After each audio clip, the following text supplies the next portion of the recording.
आवेशित चालक की वैद्युत स्थितिज ऊर्जा। आवेशित चालक की वैद्युत स्थितिज ऊर्जा। अब यहाँ पर ये कंडीशन नहीं है, हेडिंग लिख लिए सब लोग। आवेशित चालक की वैद्युत स्थितिज ऊर्जा। अब चालक किसी भी तरह का हो सकता है, गोली हो सकता है, आपका बेलनाकार हो सकता है, वर्गाकार, कैसा भी चालक हो, चालक से कुछ खास मतलब नहीं, कैसा भी चालक हो उसकी क्या ज्ञात करना है, वैद्युत स्थितिज ऊर्जा। तो जब हम किसी चालक को आवेशित करते हैं तो उसका विभव क्या होता है, बढ़ता है घटता है, बढ़ता है। जब हम किसी चालक को आवेशित करते हैं तो उसका विभव क्या होता है, बढ़ता है। तो चालक को आवेशित करने में ना हमको कार्य करना पड़ता है, हमको क्या क्या करना पड़ता है, कार्य। क्योंकि आप कहीं भी आवेश दे रहे हैं तो कार्य हो रहा है। जैसे मान लीजिए बैटरी को चार्ज करते हैं, चार्ज मतलब क्या है, उसको आवेशित करते हैं, तो आवेशित करते हैं तो बिजली खर्च होता है ना। तो बिजली खर्च होता है मतलब क्या है, ऊर्जा खर्च हो रहा है। और ऊर्जा खर्च कब होगा, जब कार्य होगा, क्योंकि बिना ऊर्जा का तो कार्य होगा नहीं। तो किसी भी पदार्थ को, किसी भी चालक को अगर आप आवेशित करते हैं तो उस आवेशन के दौरान क्या खर्च होता है, ऊर्जा खर्च होता है। तो वही ऊर्जा उस चालक में स्थितिज ऊर्जा के रूप में क्या हो जाता है, एकत्रित हो जाता है। हम जब चार्जिंग में लगाते हैं मोबाइल को, पिन लगा दिए तो क्या हो रहा है, उसमें आवेश स्टोर हो रहा है ना। तो आवेश स्टोर हो रहा है तो उसमें ऊर्जा ने एक तरह से स्टोर हो रहा है, उसी ऊर्जा को हम क्या बोलते हैं, स्थितिज ऊर्जा। तो वही हमको ज्ञात करना है आवेशित चालक की स्थितिज ऊर्जा। तो इसका डिफिनेशन कैसे बनाएंगे कि जब किसी चालक को आवेशित किया जाता है तो आवेशन के दौरान क्या करना पड़ता है, कार्य करना पड़ता है।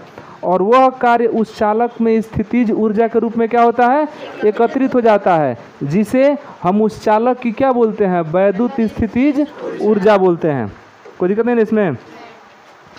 अब हम मान लेते हैं कि हमारे पास एक चालक है और उस चालक को हम Q आवेश दिए हैं, जिससे उसका विभव बढ़कर कितना हो गया है, V हो गया है।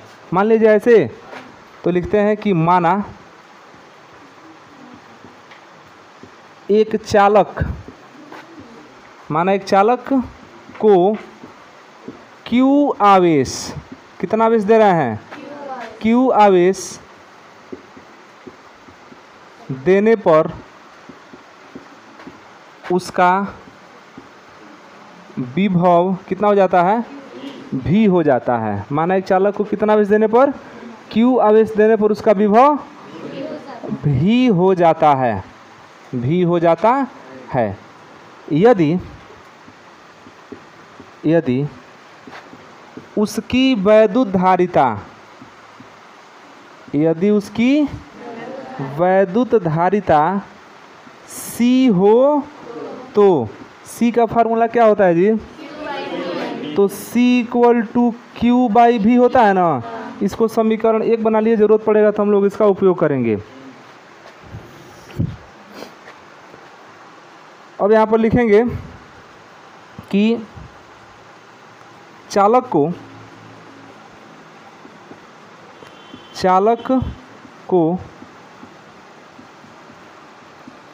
आवेशित करने में किया गया चालक को आवेशित करने में किया गया क्या कहलाता है, उसकी वैद्युत स्थितिज ऊर्जा कहलाता है। तो चालक को आवेशित करने में किया गया कार्य, उसकी वैद्युत स्थितिज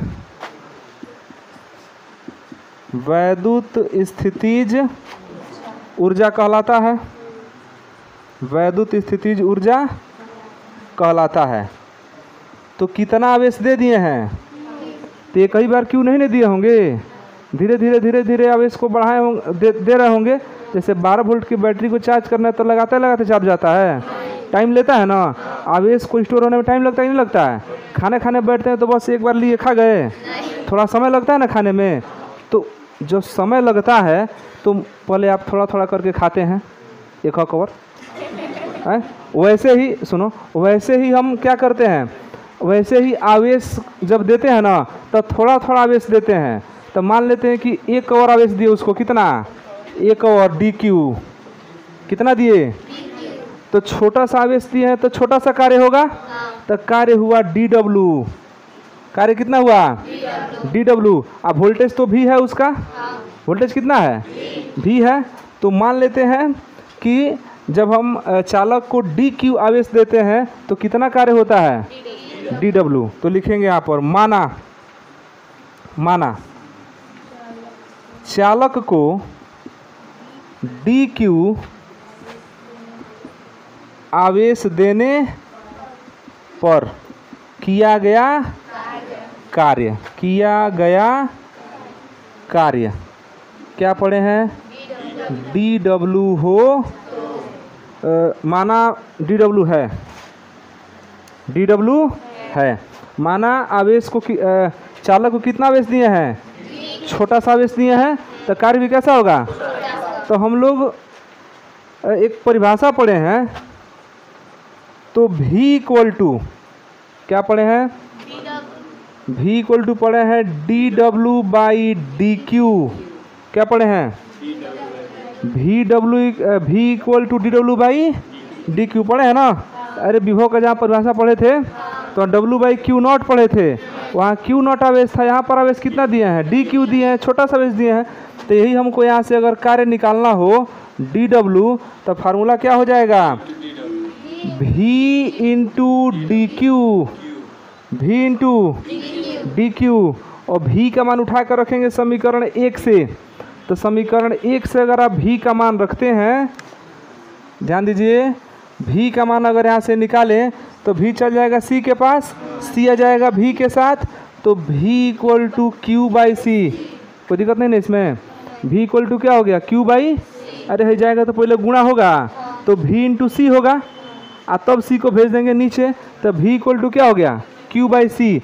तो डी डब्ल्यू इक्वल टू क्या लिख सकते हैं, Q by C D Q. ये बताइए, जब हम चालक को आवेशित कर रहे हैं तो परिवर्तन किस में हो रहा है, आवेशन उसका बढ़ रहा है, तो इसीलिए डी क्यू ले लिए हैं क्यू के रूप में, और सी तो फिक्स होता है। वैसे बदल तो भी रहा होगा, भी तो बदल ही रहा होगा, लेकिन भी को हटा दिए, हम किसके रूप में ले लिए उसको, क्यू के रूप में। सी कांस्टेंट है, क्यू आपका क्या हो रहा है, बदल रहा है ना। तो हम कितना आवेश दिए हैं इसको, शुरू में डी क्यू, छोटा सा सूक्ष्म आवेश दिए हैं, जिससे कितना कार्य हुआ है, तो हम टोटल हमको कितना आवेश देना है, क्यू। तो जब ये बताइए, हमको छोटा सा आवेश देने में किया गया कार्य अगर पता हो जाए तो ज़्यादा आवेश देने में किए गए कार्य नहीं पता हो सकता है।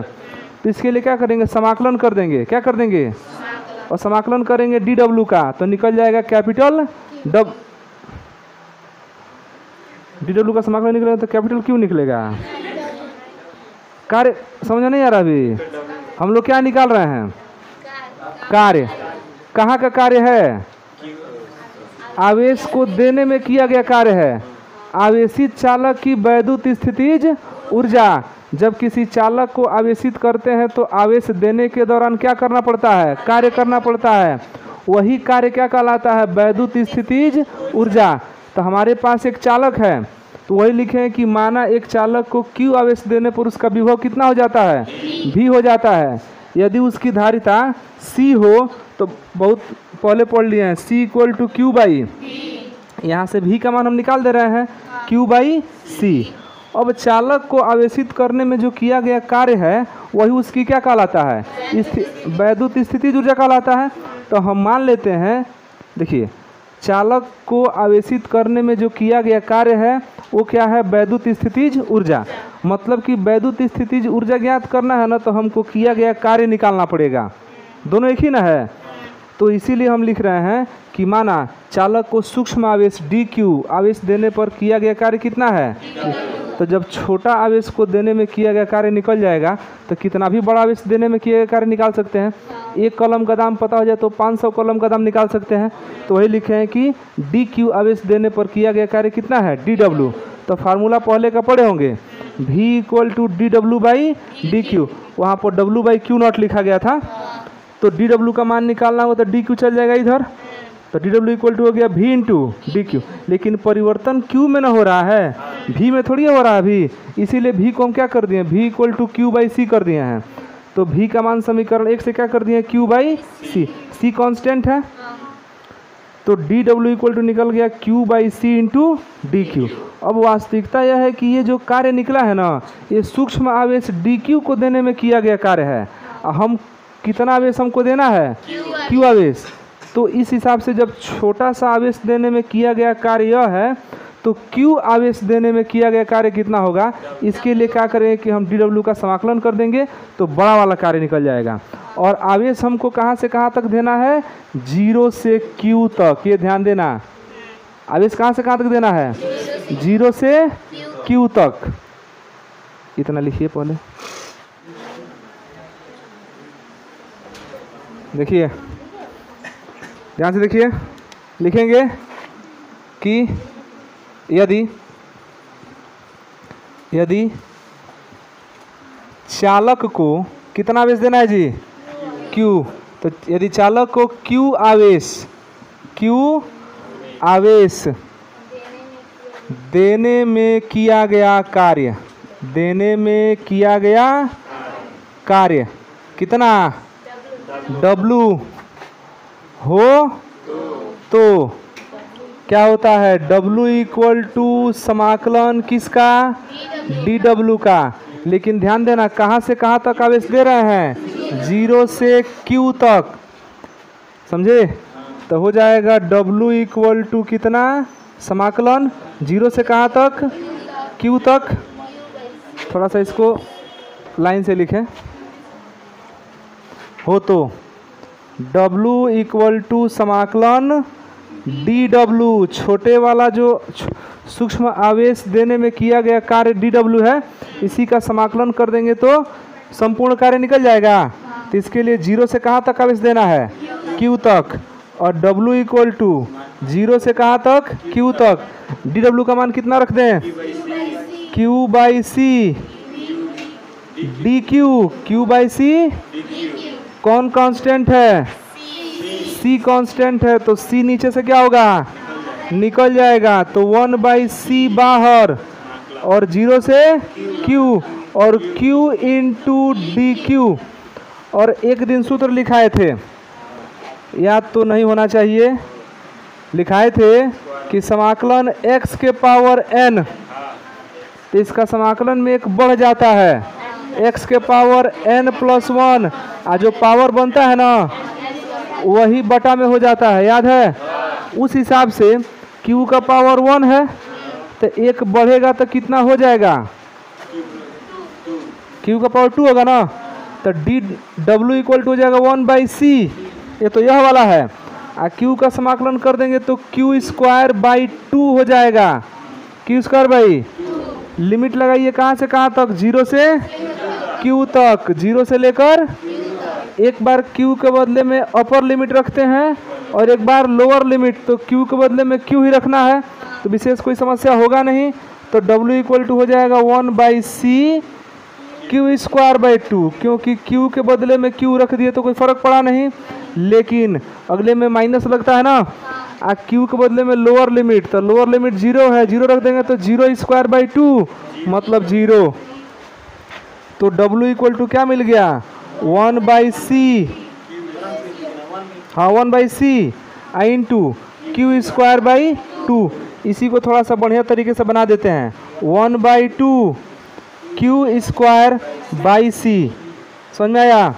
तो ये सूत्र हो गया किया गया कार्य का, और जो किया गया कार्य है वही क्या है, स्थितिज ऊर्जा है। जो किया गया कार्य वही क्या है, वैद्युत स्थितिज ऊर्जा। चूंकि बात नहीं करो, चूंकि स्थितिज ऊर्जा U इक्वल टू W किया गया कार्य, इसलिए U equal to 1 by 2 Q square by, तो ये सूत्र मिल गया। मात्रक क्या हो जाएगा, जूल। चाहे तो थोड़ा सा इसमें और क्या कर सकते हैं, सूत्र को थोड़ा सा बढ़ा सकते हैं। कैसे बढ़ाएंगे, चूँकि ध्यान देना सूत्र तो हम लोग का मिल चुका है Q/C।